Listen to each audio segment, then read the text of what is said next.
Bismillahirrahmanirrahim. Assalamualaikum warahmatullahi wabarakatuh. Asyhadu an la ilaha illallah, asyhadu anna Muhammad Rasulullah.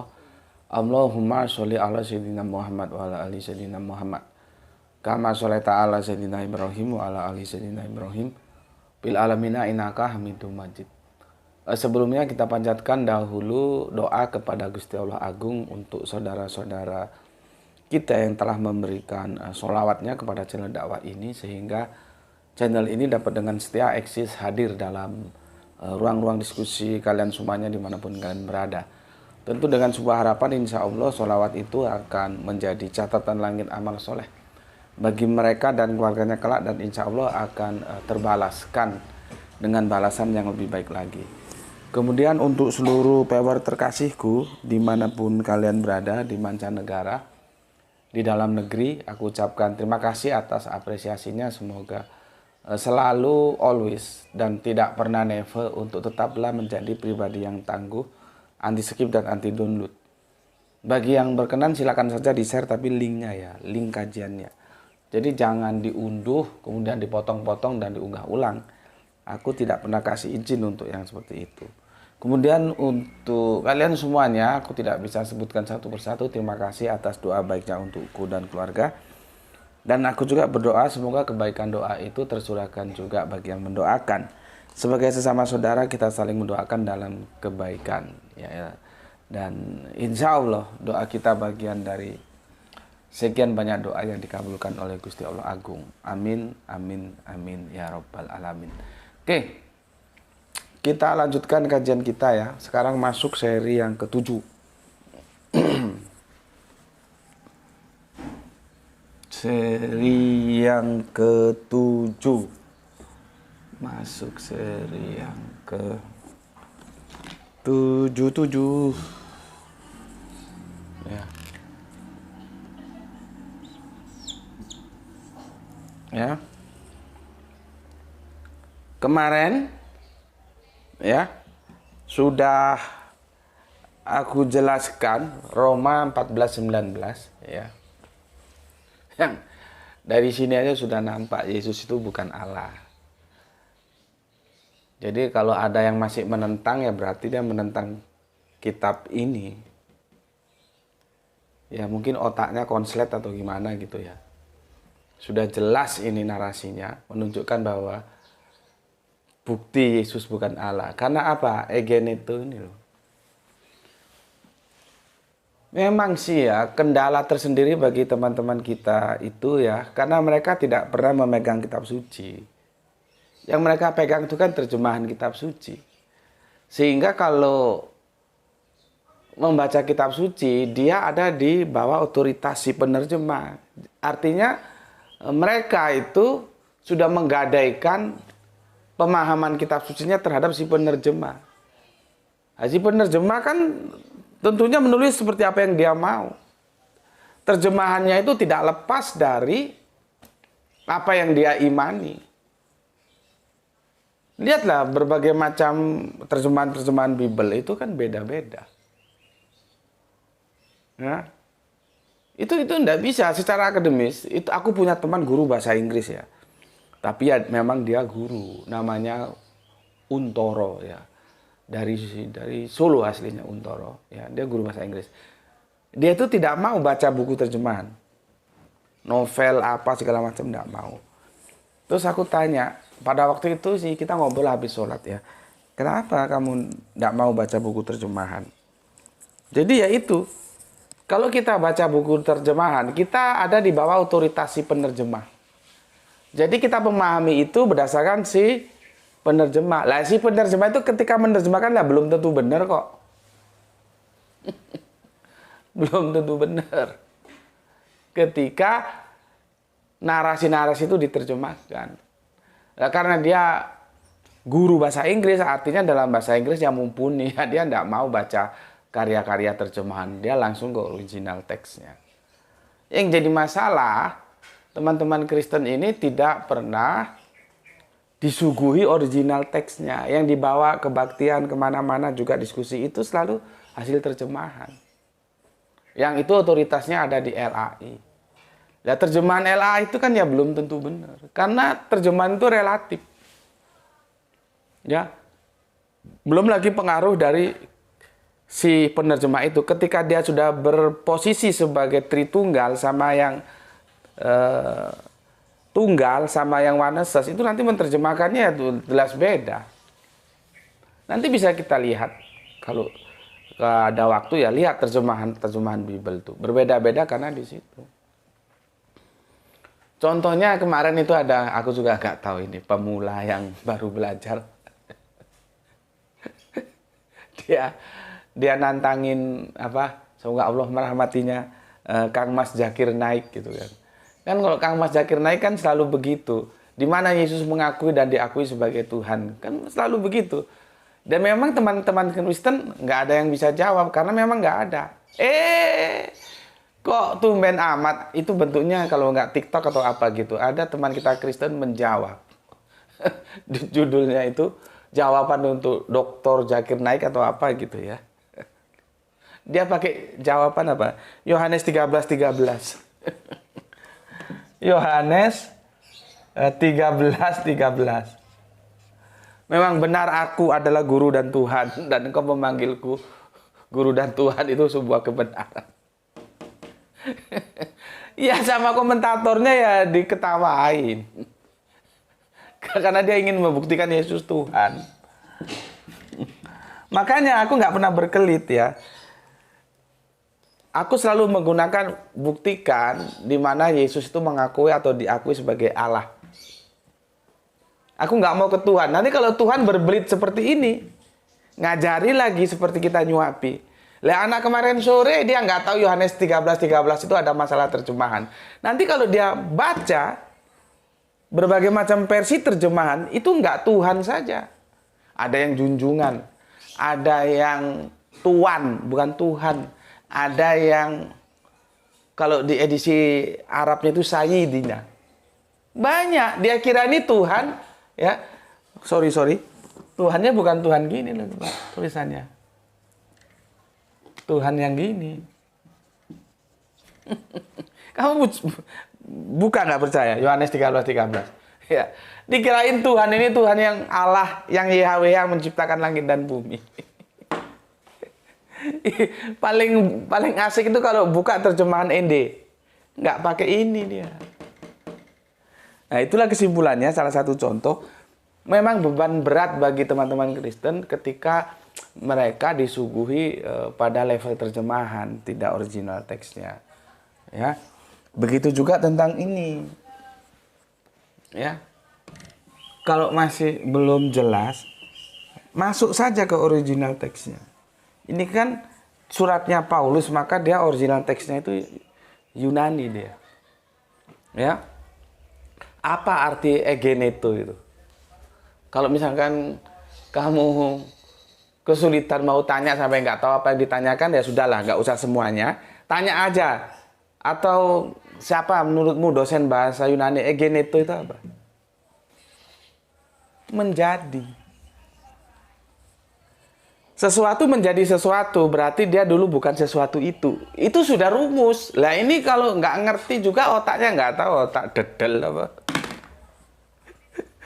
Tahu otak dedel. Isinya apa juga gue nggak tahu. Sudah jelas ya. Sebab untuk itulah Kristus telah mati dan hidup kembali ya. Supaya ia ya menjadi Tuhan, egeneto. Kan stressing point kajian kita kan bagaimana kita memahami diksi egeneto ini. Kembali menjadi Tuhan. Ya, menjadi Tuhan baik atas orang-orang mati maupun orang-orang yang hidup. Dari sini dia sebelum mati dan bangkit ya, atau telah mati dan hidup kembali, dia ya bukan Tuhan. Gitu loh. Tapi apakah Tuhan di sini itu terus menjadi Tuhan yang menciptakan langit dan bumi? Bukan. Tuhannya Tuhan, yang gede cuma T-nya. Berkali-kali tak jelaskan, tapi kok masih goblok juga. Nggak tahu aku gimana caranya. Ya, makanya ikuti. Kalau mau ngaji di sini, dogma itu kamu buang dulu. Baru ngaji di sini. Kalau enggak, kamu akan terjerat dalam kubangan yang itu tidak akan ada ujung pangkalnya yang namanya dogma itu. Nggak ada. Yesus itu bukan Allah.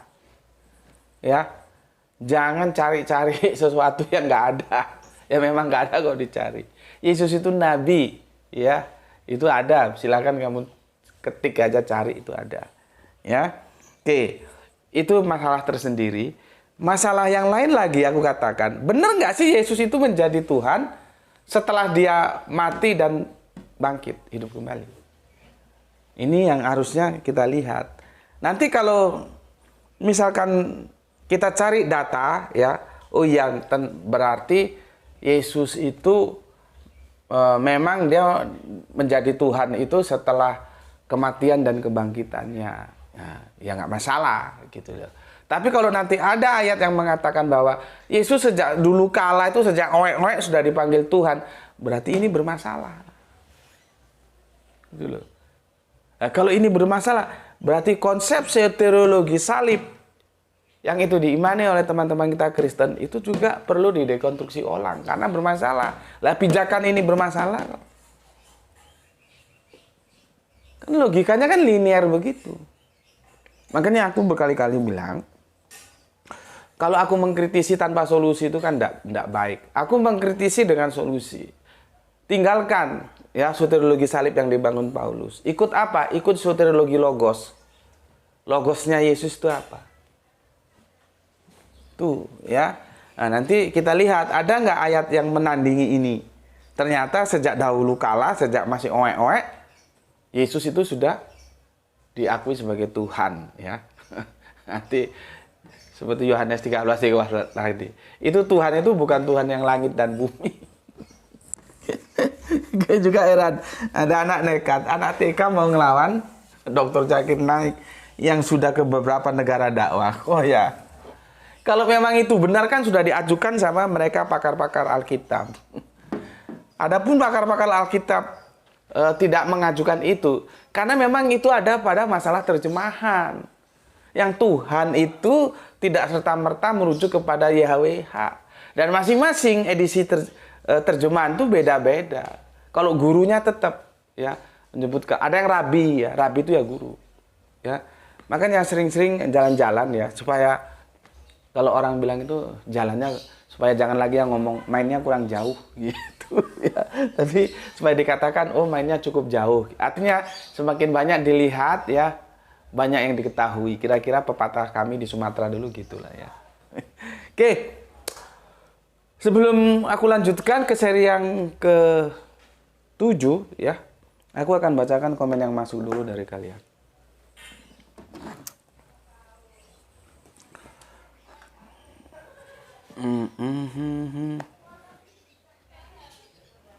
Apa kemarin kita gini tuh sebentar masih loading.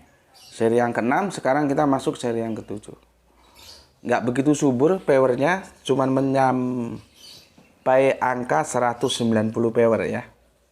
Nggak sampai 1000, apalagi 10.000, apalagi 20.000. Enggak. Memang sesuatu yang mahal itu tersaring, gitu aja lah ya. Yang berkualitas itu mesti nggak banyak, gitu aja. Ya. Jadi otak-otak yang masuk ke sini tuh otak-otak yang dia mau memang belajar, bukan yang hohi. Yang hohinya di sana. Ya. Oke. Makanya kalau komen di sini hati-hati karena ini orang-orang yang tersaring ya. Berikut bismillahirrahmanirrahim, Kang Nurkolis, alhamdulillah Brebes hadir ngaji, salam sehat selalu dan salam Islam rasional guru. Oke, salam Isra untukmu Kang Mas Nurkolis yang ada di Brebes. Kita lanjutkan Soleha kita Gispati, alhamdulillah Pak Lu hadir.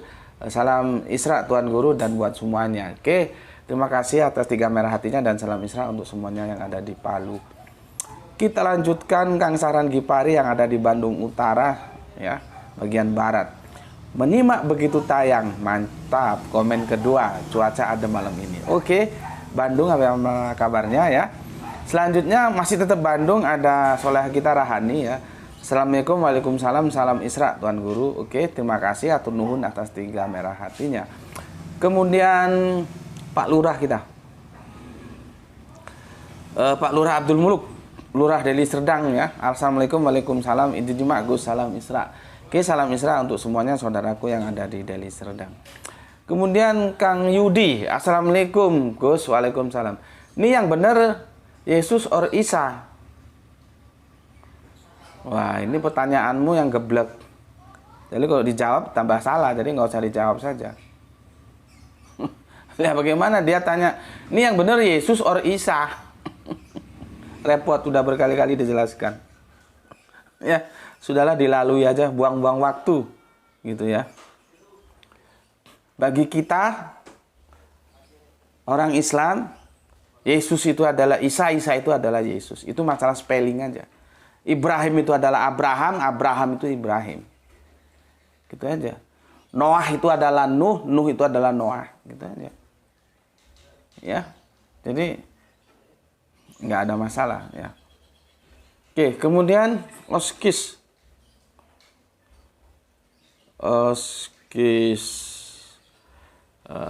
Gimana kabarnya Kang Mas Oskis ya?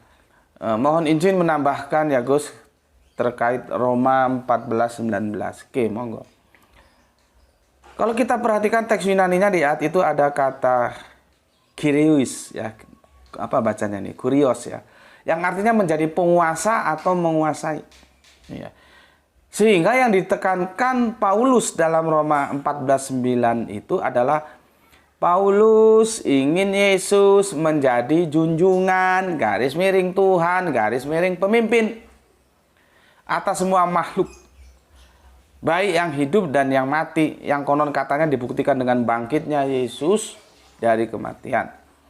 Karena hal ini sama dengan yang dituliskan Paulus dalam surat Kolose 1:15 bahwa Yesus adalah gambar Allah yang tidak kelihatan, yang sulung, yang lebih utama dari segala yang diciptakan. Berarti Yesus diciptakan. Kurang jelas ya apa? Ya. Tapi kalau otaknya sudah terbungkus dogma ya sulit menerima penjelasan Oskis ini. Jadi sesungguhnya Tuhan di sini kan bukan yang gede TUHAN-nya gede semua. Ini Tuhan yang TUHAN. Sama dengan Yohanes 13:13. Engkau memanggil aku guru dan Tuhan. Bacanya sih spellingnya memang sama. Tuhan, Tuhan. Tapi tulisannya beda. Kalau di perjanjian lama TUHAN gede semua. Kalau yang di perjanjian baru yang gede cuma T-nya. Itu beda maksudnya. Seperti apa yang dikatakan Oskis ini ya, dia adalah menjadi junjungan, menjadi Tuhan yang gini, menjadi pimpinan, kagak ada masalah. Tapi bukan, ngerti? Makanya berkali-kali kan gue bilang jangan sekali-sekali sudah ngaji di sini membawa Paulus dalam keseluruhan konsep teologis dalam kekristenan. Tidak ada itu, karena Paulus tetap dalam eksistensinya sebagai Yahudi yang Farisi, dia memegang syahadat Shema, yaitu Allah yang tunggal.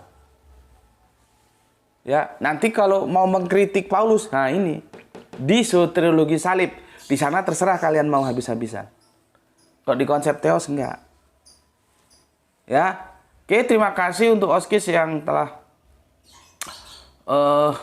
memberikan masukannya ya, dan sangat tepat sekali apa dikatakan Oskis ini. Tapi kalau Kristen Oneses dan Tritunggal ya nggak tahu ya, ngerti nggak atau pura-pura nggak ngerti apa yang dijelaskan Oskis. Oke, terima kasih Oskis ya. Salam untuk semua keluarga yang ada di Trenggalek. Kita lanjutkan. Oh, sopo iki? Versi Hombing ini banyak lagi, ini tanya panjang lagi.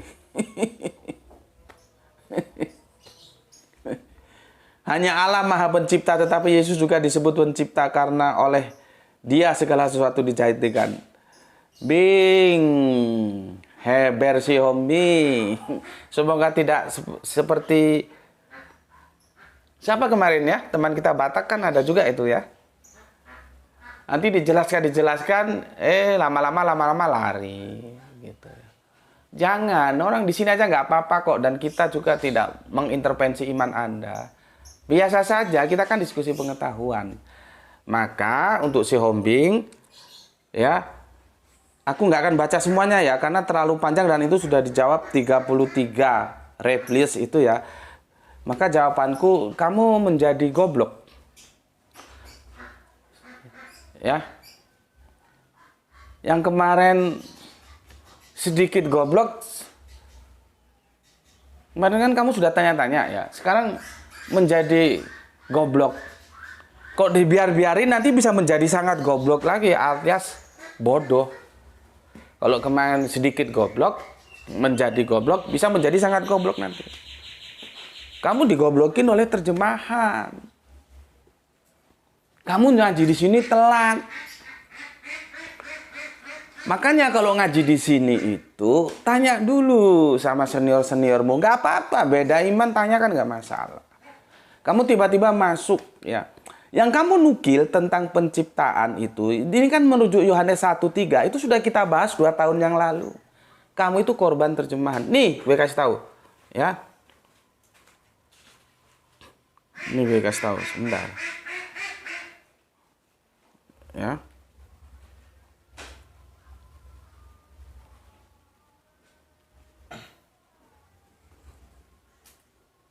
Nah, ini dia. Kamu bisa lihat di sini. Ini sudah alhamdulillah 15.000 viewer 2 tahun yang lalu. Apa yang telah Yesus ciptakan? Trouble di Yohanes. Ini salah ketik ini itu ini. Yohanes 1:3 dan Kolose 1:26, bukan 1:23. Nih, kamu bisa ketik di sini. Ya. Terus aku jelaskan. Itu bukan oleh, tapi melalui. Kamu belajar bahasa Yunani, itu berasal dari kata dia. Ini bahasa Yunaninya dia, itu adalah melalui. Atau kalau bahasa Inggrisnya through. Bukan oleh. Ini masalahnya. Bukan ini. Graito? Kesini dulu Le, jangan kesusu keluar. Dia melalui. Kesini dulu sebentar, Bapak masih perlu kau. Ya, jadi dia itu artinya apa? Tanya bahasa Yunaninya. Itu artinya melalui atau through bahasa Inggrisnya, bukan oleh. Itu sudah aku jelaskan di video itu 2 tahun lalu. Jadi sebetulnya yang kamu tanyakan itu sudah kita bahas dulu-dulu, itu kamu sama senior-seniormu di sini ya, kamu dikasih senyum aja kalau gitu. Ya, dikasih senyum aja. Ya. Oke. Yang herannya lagi, kamu sudah ngomong hanya Allah yang mencipta, maka ketika ada diksi hanya itu nggak ada yang lain.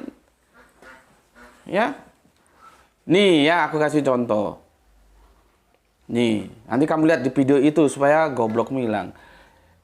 Ini ya, Yohanes 1:3, Alkitab Mobile Sabda. Nanti kamu bisa klik sendiri.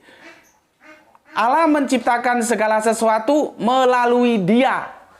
Itu Yohanes 1:3, bukan oleh Dia. Dan tiada satu pun yang pernah diciptakan tanpa kekuatan Sang Firman. Ya. Jadi di sini ada sesuatu yang salah diterjemahkan.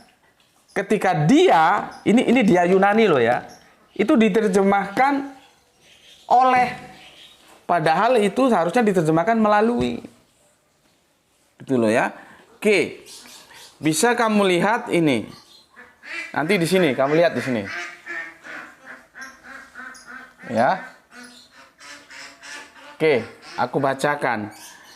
Yang dia diterjemahkan oleh itu hanya ada di terjemahan baru 1974. Kemudian kita lihat di AYT 2018, dia itu diterjemahkan melalui. Ya, di AYT. Di TL ini apa? Segala sesuatu dijadikan oleh. Ya. Terus nanti turun lagi banyak, ini nanti kamu bisa lihat sendiri di sini. Ya. Bisa kamu lihat lagi di sini nanti banyak varian-varian terjemahannya. Ya. Ini yang lebih enak tadi ini.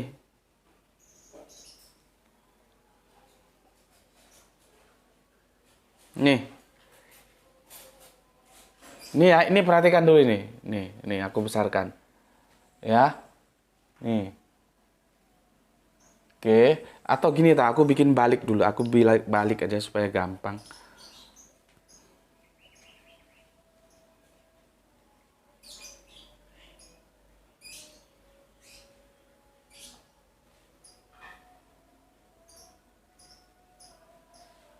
Nah ini, Allah mencatatkan segala sesuatu melalui dia.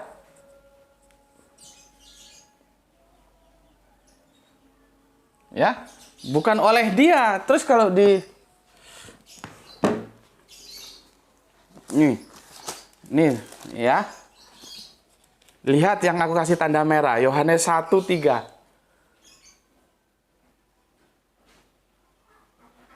Gitu loh. Jadi kalau kamu tanyakan itu telat, itu sudah kita diskusikan 2 tahun lalu. Ya Allah ya Rob, kok bisa sobek iniku tuh? Gimana ceritanya? Udah, ya tinggal jemput adikmu. Ya, jadi kamu tuh korban terjemahan. Kalau terus ya jadinya goblok seperti itu. Ya. Kalau aku sih nggak bertele-tele sampai berapa tadi itu. Tanya jawabnya sampai 33 atau berapa? Coba kita lihat ini. Ya. Nah, itu seharusnya didukung alat yang canggih jadi bisa cepet ya. Kadang-kadang dia lemot. Ini ada 33 replis. Karena nggak langsung ke intipatinya. Kalau langsung ke intipatinya ke terjemahan selesai dah, nggak perlu bertele-tele. Tinggal dia ngerti nggak apa bedanya oleh sama melalui. Alah, tapi males aku jelaskan. Lihat aja di video itu supaya otakmu bisa lebih cerdas. Ya, karena sudah aku jelaskan apa bedanya melalui dan oleh itu. Ya, oke. Sekarang kita membahas kajian kita ya.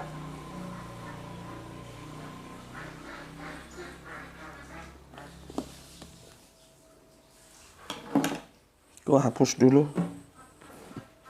Jadi yang sudah kita kaji 2 tahun lalu dia baru tanya sekarang. Itu masalahnya. Nanti kalau dikasih tahu apakah terus mau tahu? Belum tentu juga. Karena dia tidak puas. Ya. Nggak puas, karena apa? Karena tujuan dia bukan belajar. Belajar mencari kebenaran nggak begitu. Tujuannya dia mau menyangkal saja, mau menyanggah saja. Padahal di sini kita tujuannya belajar. Kalau orang otaknya itu ngena, dia belajar cari pengetahuan. Dengan pengetahuan itu dia akan membangun keimanan. Dia enggak, posisinya dia mempertahankan apa yang sudah dia imani masuk ke sini. Babak belur gue, dedel duel gue.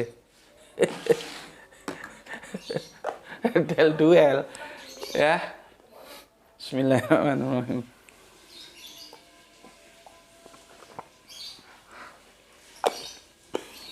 Ya. Nah, sekarang kita ke sini aja dulu ya. Itu biarin aja dia pusing. Sudah ada yang ngobatin itu teman-teman ya. Tapi misalkan nanti kalau perlu kita bahas ulang ya nggak apa-apa ya. Kita bahas ulang. Tapi supaya nggak kehilangan momen kita kesini dulu. Ya. Adakah Yesus itu sebagai Tuhan hanya ketika dia mati dan dibangkitkan? Karena jelas ya, Paulus mengatakan begini. Ya. Masalah ini Tuhan bukan Tuhan yang YHWH, bukan yang alif lam lam ha, sudah clear ya, nggak perlu kita diskusikan lagi ya, kan sudah aku jelaskan tadi. Karena Paulus itu bertauhid, ya, dia itu Parisi loh. Jadi Yahudi itu ada SNS, ada Saduki. Paulus ini yang Parisi, yang kalau bisa dikatakan radikal gitu lah ya. bukan yang kaleng-kaleng gitu. Dia memegang syahadat semua. Mana mungkin Yesus itu dialahkan sama dia. Kalau dituhankan iya, tapi masalahnya tahu nggak Tuhan? Apa maksudnya? Itu yang sudah dijelaskan Oskis tadi, dan terima kasih Oskis sudah membantu ya. Yang jadi masalah seperti yang kemarin kan nggak ada yang jawab itu di kolom komentar. Aku mau tanya sama kalian semuanya, apakah benar Yesus itu menjadi Tuhan ya pasca penyaliban dan kebangkitan? Itu loh masalahnya.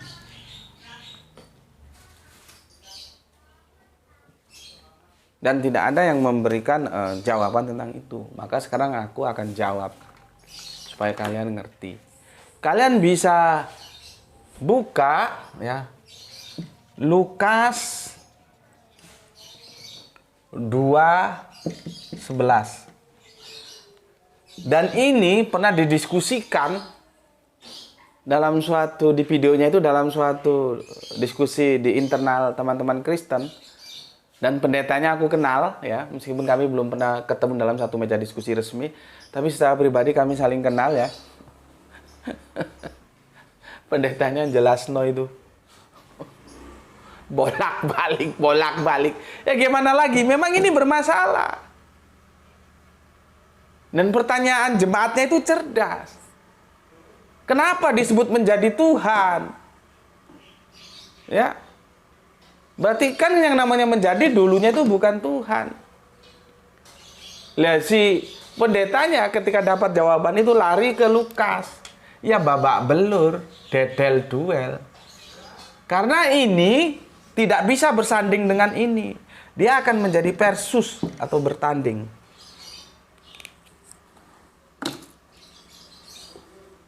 Mana nunggu? Ya. Nggak bisa bersanding. Dia akan bertanding. Salah satu cara ketika pendetanya itu sudah kepepet untuk menjelaskan. Ini disampaikan Paulus pada orang-orang Yahudi. Dia jawabnya begitu. Karena sudah masuk dalam jalan buntu, dia jawabnya begitu. Ya. Untungnya si jemaat itu nggak kembali tanya, apakah di Kisah Para Rasul itu objeknya juga bukan orang Yahudi? Kan sama. Di sini orang-orang Yahudi atau Israel, di sini juga objeknya orang-orang Yahudi atau Israel. Seperti yang Oskis jelaskan tadi. Ini disampaikan kepada siapa? Objeknya sama. Ya, yang menjadi tujuan atau objek tujuan dakwanya itu ini juga untuk orang-orang Yahudi seperti ini, juga untuk orang-orang Yahudi. Lah kok pendeta jawabnya untuk mempertemukan dua ayat ini supaya tidak bertentangan, supaya bisa bersanding, padahal ini jelas-jelas bertanding. Dia katakan ini untuk orang Yahudi. Seharusnya jemaatnya tanya, tapi sayangnya jemaatnya terus diam. Dia tanya, loh, apakah memang ini bukan untuk orang Yahudi? Apakah ini untuk orang Romawi? Apakah ini untuk orang Yunani? Kan enggak. Apa sih isi ini? Sekarang kita bisa baca.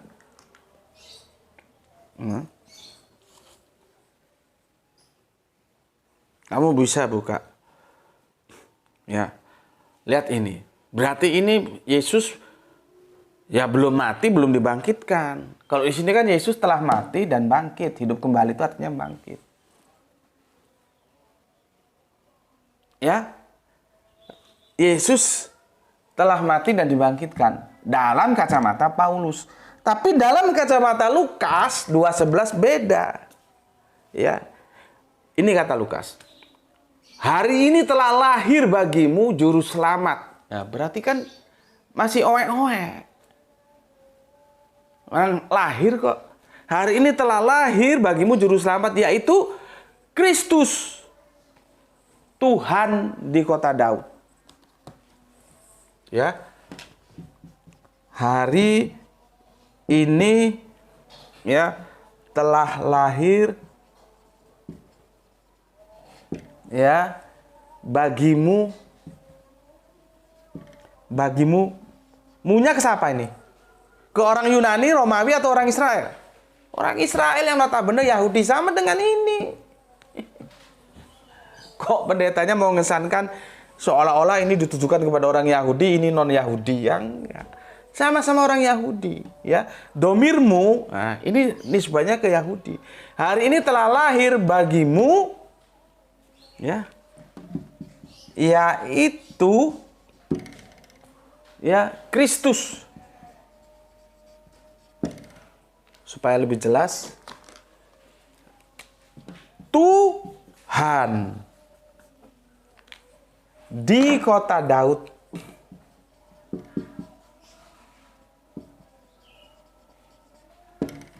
Lihat ini, perhatikan. Tuhan. Dia tidak pakai begini. Dia pakai yang Tuhan. Lihat ini. Berarti sama dengan ini. Tuhan. Sama. Ya, jadi tidak berubah. Ya, di sini Tuhan seperti ini, Tuhan seperti ini. Tapi yang jadi masalah, substansi pesan yang disampaikan oleh kedua ayat ini tabrakan babak belur. Karena apa? Paulus mengatakan Yesus menjadi Tuhan dengan satu syarat, dia telah mati dan bangkit. Artinya pasca penyaliban. Padahal Lukas menyatakan bahwa Yesus menjadi Tuhan itu pra penyaliban. Artinya begitu lahir, belum disalib, belum disunat ini. Sunatnya nanti kan usia ke-8 hari. Ya. Belum diapa-apain lah, orang masih lahir bagimu ya. Baru lahir itu, dia sudah jadi Tuhan. Nah, gimana merukunkan ini? Jawabnya ada di kalian. Bisa nggak merukunkan antara Lukas 2:11 dan Roma 14:19 ini? Jadi ini jadi versus. Ya. Bentar, mana tadi anu? Ini jadi versus ini. Lukas 2:11 sama Roma 14:9. Ini nggak bisa bersanding, ini bertanding ini. Kalau kamu ngikuti Lukas, maka sejak owe-owe Yesus Tuhan. Kalau kamu ngikuti Paulus, pada surat kirimannya Roma 14:19, Yesus menjadi Tuhan, dia perlu syarat mati dan dibangkitkan dahulu. Jadi yang satu pasca penyalipan baru Tuhan, ya. Yang satu pra penyalipan dia sudah Tuhan. Kemana ketemunya ini? Itulah yang aku bilang, ada pendeta kebingungan dia jawab. Untungnya jemaatnya nggak tanya lagi. Tanya lagi selesai dia pendeta, nggak bisa jawab itu. Karena memang ini bertanding, bukan bersanding ya. Makanya Al-Quran mengatakan dirinya, kalau tidak datang dari sisi Tuhanmu, akan engkau dapatkan banyak pertentangan di dalamnya. Model-model begini di Al-Quran kagak ada. Makanya itu ya, kalau kita mengatakan bahwa Bible terjemahan sekarang itu hadis, itu sebetulnya justru kita memberikan ruang penghormatan kepada kitab itu. Karena memang posisinya hadis. Dalam hadis kalau bertentangan gini kagak ada masalah. Tinggal mau pilih yang mana, kuat mana. Kalau kuat Lukas, kita pegang Lukas, kita abaikan Paulus. Kuat Paulus, kita pegang Paulus, kita abaikan Lukas. Tidak masalah, itu namanya mustalah hadis. Tapi kalau ini diklaim sebagai kitab suci, masalah bos, kitab suci kok bertentangan. Masa firman dari Allah bertentangan gitu. Gitu loh ya. Makanya berkali-kali ada pendeta ya dan dosen mengatakan Injil yang terjemahan ini itu jangan disandingkan atau jangan ditandingkan ya. Ditandingkan juga tidak, disandingkan juga tidak. Nggak bisa ditandingkan, nggak bisa disandingkan. Bukan boleh ditandingkan, nggak juga karena beda level. Disandingkan nggak bisa juga karena beda-beda. Ya. Maka dia itu harusnya itu ditandingkan atau disandingkan Matius, Markus, Lukas, Yohanes itu, Injil itu dengan hadis. Pak pendeta itu menyebutnya, sebut saja ini hadis Yesus. Nah kalau itu nggak ada masalah. Karena dalam hadis itu seperti yang kita tahu juga banyak ragamnya. Meskipun ini nanti teman-teman Islam mesti mengkritik lagi nih. Iya tapi hadis yang mana itu? Jangan-jangan hadis yang doib. Itu nantilah ya diskusinya. Tapi setidaknya kita beri jalan keluar dulu. Jangan taruh mereka di gang buntu gitu loh ya. Ingat, jangan taruh mereka di gang buntu. Kasih garis bawah. Jangan taruh mereka di gang buntu. Kasih garis bawah ya. Kita kasih mereka jalan, way out, jalan keluar. Dengan cara apa? Memposisikan perjanjian baru itu sebagai hadis. Kalau gitu aman. Secara akademis juga dia itu ya lebih aman daripada diklaim sebagai kitab suci. Kitab suci saya enggak orang itu terjemahan kitab suci. Terjemahan kitab suci kan bukan kitab suci. Dan isinya juga bertentangan gitu ya. Oke. Mungkin ini dulu, bukan mungkin kok pakai mungkin segala sudah pasti kok sudah dilalui. Kadang-kadang salah ngomong juga ya. Ini dulu yang bisa aku sampaikan. Insya Allah nanti kita pikir-pikir kelanjutannya gimana ya. Yang jelas egeneto itu membuktikan bahwa Yesus bukan Allah. Ya. Bukan hanya egeneto aja, banyak hal lain yang membuktikan Yesus bukan Allah. Ya. Oke. Itu hasil pencaharian kita yang berbasis Alkitab. Jadi ini Alkitab semua yang aku suguhkan. Ya, semoga ada manfaat yang diambil sehingga kita bisa tunduk terhadap apa pesan Alkitab yang ujung-ujungnya mengenal Yesus dengan tepat, bukan dengan pusaran-pusaran dogma yang memabukkan. Oke, sampai di sini dulu ya pesan aku. Jaga Allah. Jaga Kanjeng Nabi, jaga Al-Quran, jaga sholatmu, jaga Islammu dalam bingkai keindahan imanmu setelah engkau mengeksplor kemampuan daya pikir atau rasionalitasmu. Jadi setiap keimanan itu dibangun atas dasar pondasi pengetahuan, bukan yang pokoknya-pokoknya. Ya, kemudian simpan itu di dalam hatimu. Ya, itu adalah milik pribadimu. Ya. Simpan dia dalam ruang di dalam hatimu sendiri, dalam sebuah rona-rona keindahan, tetapi tetap memberi hormat kepada saudara kita yang memilih jalan lain karena mereka tetap saudara kita. Oke, gitu ya. Selanjutnya semoga kita semua yang ngaji di sini mendapatkan keberuntungan, yaitu keberuntungan yang kita harapkan, rezeki yang barokah dan kesehatan yang prima. Terima kasih semuanya yang telah ngaji bareng Gus Betik di channel ini ya. Terima kasih, matur numbah nuwun. Ya, salam Isra semuanya, Islam rasional. Alhamdulillahirabbil alamin.